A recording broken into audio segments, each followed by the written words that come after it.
Hey guys, welcome to Paul Divine Music. Today we're going to be doing something a little different. We are going to be barbecuing on this beautiful day outside on the 1st of April. And what we have here today and what we are going to barbecue primarily is chicken. So we got a nice package of chicken going on here. Underneath we have solid pack of riblets. Guys, I got this for 12 bucks. It's a whole box of riblets. Now, I've never bought ribs this way, but I'm assuming it's maybe the ends and pieces of ribs, but nevertheless, it still is rib meat. And rib meat, as you all know, is some of the best meat you can cook on a barbecue, especially with the #1 sauce. Guys, we do have Sweet Baby Ray going on in here in the house. The sauce is the boss, Sweet Baby Ray's. Oh, we got some nuts here. You know, whenever you go on a run at the grocery store or the market, you want to always make sure that you have plenty of nuts on hand in case things get bad, folks. You will always know you will have nuts. Now, of course, the other staple, you gotta have Diet Coke. Now, I've never really drank in Diet Coke that much before, but in these days of uncertainty, it's kind of a nice comfort, and it certainly is better than drinking something else, if you know what I mean. Now, of course, with every barbecue, you need plenty, guys, of paper towels. You don't just get any paper towels. You get the paper towels where you can conserve and choose your own size sheet. That is a very important detail as well. So you always have plenty of paper towels on hand. Now, one of the secrets that I do is I use a nice white vinegar. You can also use the apple cider vinegar. That's really good too. But we're going to use that vinegar as a soaking, kind of a marinating agent in the beginning stages of this beautiful, bodacious barbecue. Stay tuned. Guys, we're just going to bust right into this chicken. I know a lot of people say that you got to wash your chicken first and all that stuff. But you know what? In my mind, when you're washing that chicken, you're just washing all that extra goodness that comes natural with that stuff.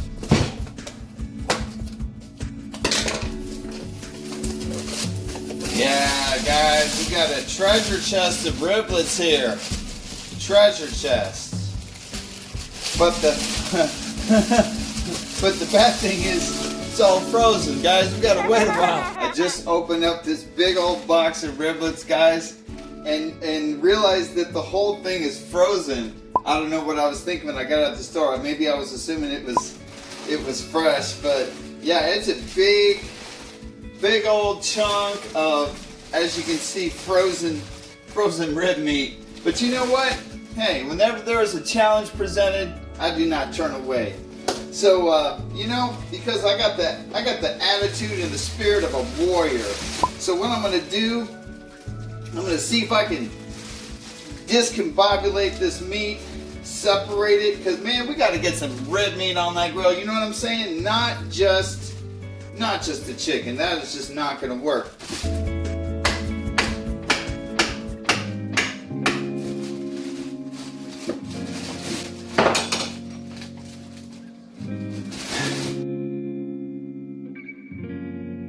So guys, I was able to separate quite a few pieces of riblets. So that's going to be great. I'm looking forward to that great rib meat on the grill. Always a good addition. And I don't want to get too much meat so we have enough space on the grill, of course. Yeah, that should do it. That looks good. Now we're going to do one of the secrets. One of the tips that I highly recommend is soaking your meat in vinegar. And even though it's a little frozen still, by the time we soak that in vinegar, it's going to be all thawed out. But what this is going to do, not only is it going to make it more tender, because it's very acidic, it's going to add to the flavor by giving it that bite that that vinegar does give. So that's a nice touch, guys. We're going to let that soak for a while. Push that meat down in there. No, that's going to be a good barbecue, I'm telling you. So guys, it's a beautiful day out today. It's about 1 o'clock in the afternoon, 70 degrees. You couldn't ask for better weather to barbecue. These charcoal starters, what I'll do is, those big holes in the bottom there, show you. And it doesn't matter if it's rusty because it's just going to be fire in there. It's not going to affect your food or anything, but you can see those holes down in there.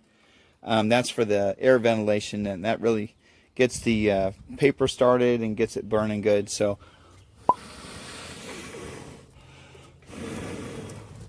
I like to blow on that to keep that going good, get that fire started well, and get that charcoal started. And we got about a 20-minute wait on that, so I like to start that about 20 minutes before the actual barbecue, so actually before I start grilling.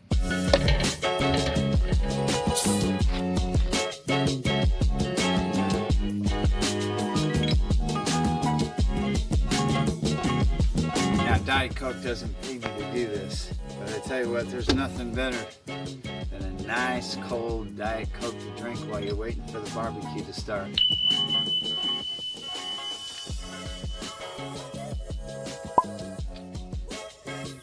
Thanks, Diet Coke. You guys, when you see it smoking like that, you know it's not going to be too long before the charcoal's ready.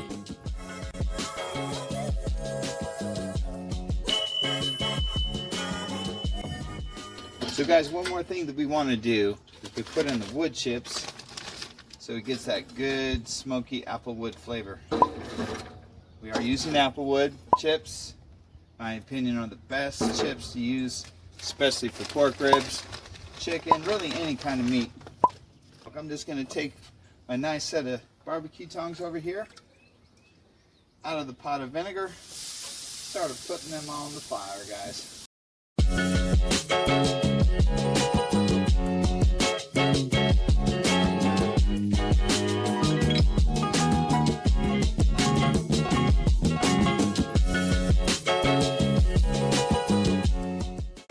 That's got a little bit of extra skin on there, which I don't mind one bit, guys, because nothing better than some crispy barbecued skin.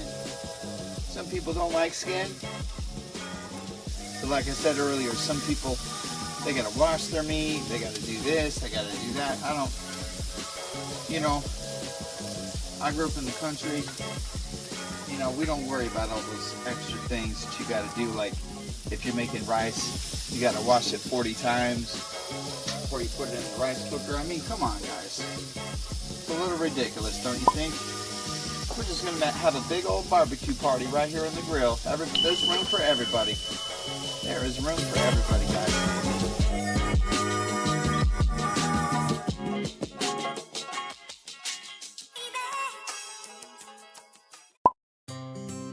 And what you want to do also is put some space in between your pieces of meat on the grill. And as you can see, this is a full plate. This is one of the funnest parts, guys, actually putting the meat on the grill.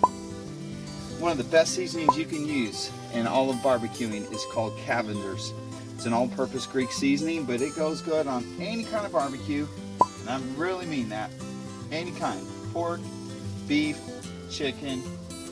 And that has a combination of like garlic, salt, pepper, and of course that secret ingredients they put in there. Who knows what that is, but it sure is good. It's good. We put on our seasoning for the first time on this side is what I mean by that. This is an important tip for barbecuing. We're going to close that lid, keep all that goodness inside. But once we do that, we have to open up this little flue over here. You see that? You see this little flue over here? I'm opening that up quite a bit because when I put that wet chicken and and riblets had the vinegar on it, kind of put the fire down a little bit, kind of cooled it off. We don't want to do that. We want to keep that nice and hot enough so that it's going to cook that meat, but not too hot to where it's going to sear it and burn it and, you know, charcoal it too much where it's just all black and hard. But as we open that up, man, you can see all that wonderful smoke escaping. We don't want that smoke to escape. We want it to permeate the meat, that applewood smoke permeate the meat. So we're going to keep that flue wide open, and then there's a little air vent on the side of the barbecue. We're going to keep that wide open too. Okay guys, it's been cooking about 15 minutes now. Look at that. Reach in here and get a few more of these applewood chips, kind of sprinkle them in because we want to keep that nice smoke going, nice smoky flavor going, because they will burn out. They're pretty small. Now I'm going to check out these ribs over here. Got the ribs on the right side, chicken on the left. These riblets. I think I'm going to turn those over. Turn those over already because those are pretty thin, guys. So they're not going to take a whole heck of a lot of cooking. It's definitely as much as the chicken, though. Sometimes that chicken, man, you gotta be cooking that chicken all day to get done. So we're not going to turn the chicken over yet. Make sure that's in the right position, though, because those are some thick pieces right there. I want to make sure those get done. But yeah, you can see that beautiful caramel color starting to come in. And now that we've turned those over, we can season the other side. But like I said, you couldn't have picked a better day to barbecue today. So relaxing. And as you can see out there, beautiful trees. We got the purple flowered trees coming out over here. I don't know really what kind of tree that is, but sure is pretty. Take a look at our barbecue and see how it's doing. Looking good, guys. And you know, once these cook, they get all cooked, I'll put them up on the second level. Continue to let this chicken cook.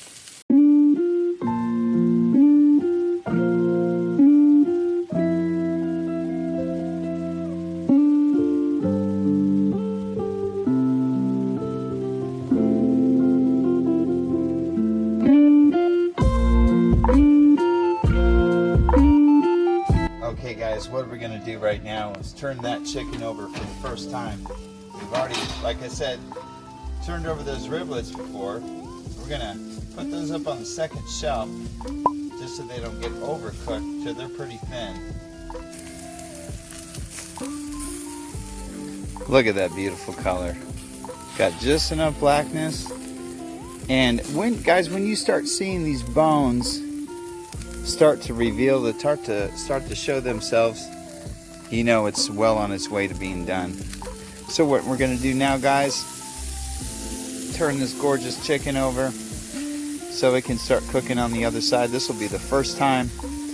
And another tip for you guys is you want to put the smaller pieces to the outside and the bigger pieces toward the middle of the grill, because that's where the most heat is going to be. And that way you ensure that those bigger pieces get cooked all the way through. What I'm going to do just now is temporarily move these to the one grate.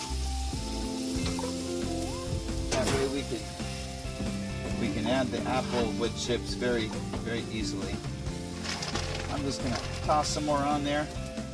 Make sure we get that, keep that apple flavor going. Oh guys, now you can really start to smell it. You can start to smell it now. That's some good stuff. We might move this right there. And it is sometimes good, guys, to keep the lid open for a while, because that gives the oxygen the best chance to get into those coals and keep those coals burning. And if you ever find that your coals are going out, that's a good thing to do, is just open the lid, let the fire get some of that good air source in there to restart that fire. But as you can see, once I've opened that lid, the air is getting more to the coals. They're starting to come back to life a little bit, and that's what you want. And then, so keep in mind that Cavender's is our base seasoning, and then what we're going to do now, man, this is getting so smoky. It's trying to smoke me out, but I guess smoke follows beauty, right? So it must be real beautiful. So guys, just wanted to point out something real quick. Oh, look at all that smoke coming out. That's nice. Just wanted to point out about this chicken. It might look done to you, but it's only been on the grill maybe 30 minutes, 35, 40 minutes.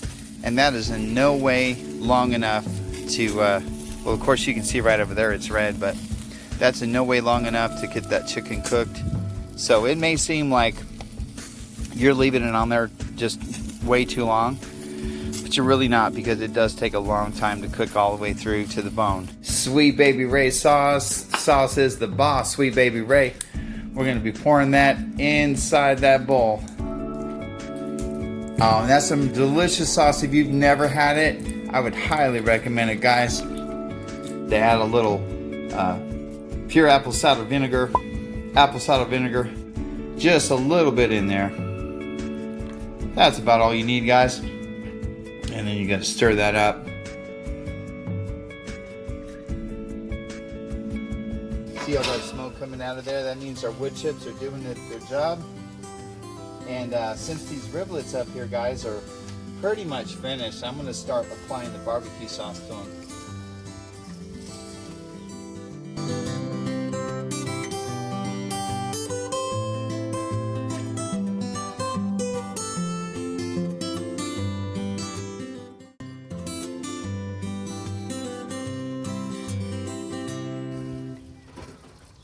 So that's what I'm going to do, guys. I'm going to apply the barbecue sauce to the remaining chicken, starting with the chicken that's done the most.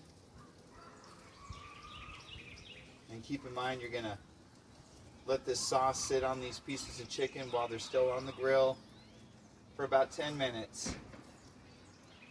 And then you're going to flip them over and do the other side. Make sure we put our sauce on, and with a good amount. I don't really worry about putting it underneath the skin. I figure it being on the outside of the skin is fine. And most people don't have a problem with it being on the outside.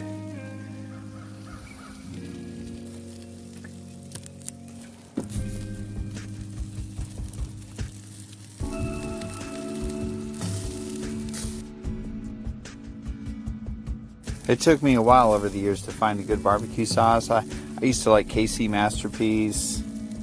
You know, it's a good sauce, but once I tasted the boss, it was all over.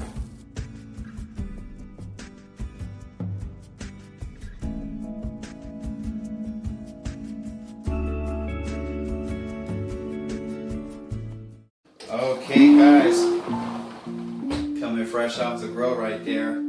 And as I was talking about, you want to let the meat rest now. How long do you want to let it rest?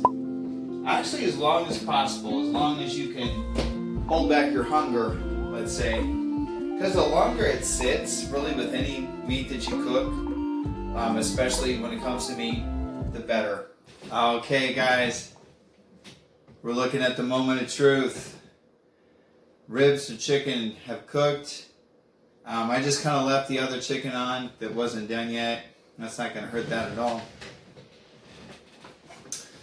So I've let the meat rest, and I'm not even going to have any sides, at least for right now, because I just want to get straight to the main point, the main course, guys.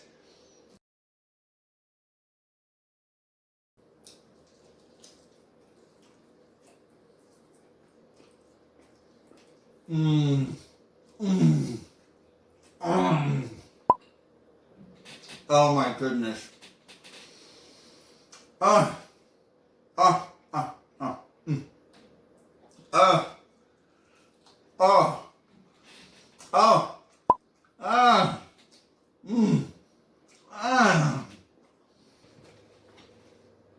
Well worth it, guys. Oh my goodness.